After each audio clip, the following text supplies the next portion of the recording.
ছোটবেলার কথা কার কার মনে আছে? আমরা সবাই এই আইসক্রিমগুলো খেতাম। অনেকে শুধুমাত্র লটারি ধরার লোভে আইসক্রিমগুলো খেত।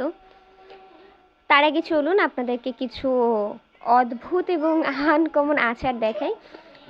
এটা 10 পাইপের মেলায় বিখ্যাত কুমিল্লার আচার নামে একটা স্টল ছিল। পুরোটাতেই বিভিন্ন পদের আচার পাওয়া যায়। তো আচারের কাছে গিয়ে আমি কিছু আচারের নাম দেখা শুরু করলাম। যেমন দেখেন, এই আচারটা হচ্ছে আলুর আচার। আলুর আচার কে কে খেয়েছেন অবশ্যই কমেন্ট করে জানাবেন। কার কাছে কেমন লাগে জানি না, আমার কাছে তেমন একটা ভালো লাগেনি। মানে আচার হিসেবে আলু কেন জানি জমে না। আচার থাকবে একটু টক ঝাল মিষ্টি, কিন্তু আলুর তো নিজস্ব কোনো টক ঝাল মিষ্টি ফ্লেভার নেই।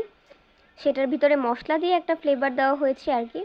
আর পাশাপাশি এই রকম খাবারগুলোও ছিল, বাদাম, সোনপাপড়ি, বাদাম পাপড়ি, কটকটি সহ বিভিন্ন রকম আইটেম। ভালোই লেগেছে, দোকানটা খুব বড় পরিসরে বসেছে।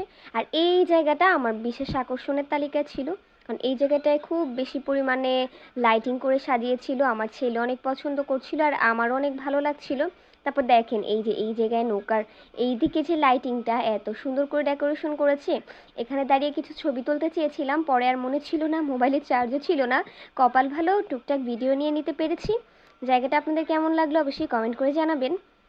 তারপর দেখেন, বাপ ছেলের কি নাচ, উড়াধুরা নাচ, মানে গানের তালে মিউজিকে মিউজিকে আমার ছেলে হেলে দুলে নাচছিল, ওর বাবাও ওর সাথে সাথে দুষ্টুমি করছিল।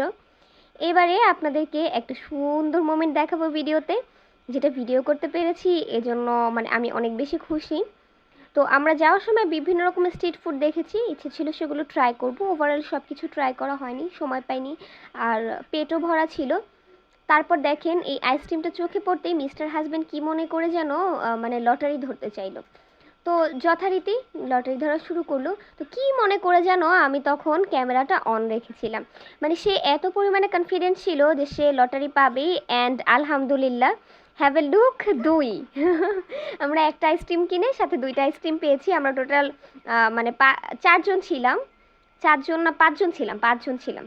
তো আমরা আরও দুইটা আইসক্রিম এক্সট্রা কিনবো, কিন্তু ঠান্ডার সমস্যার কারণে অনেকেই খাবে না। তো তিনটা আইসক্রিমই পাঁচজন শেয়ার করে হয়ে গিয়েছে।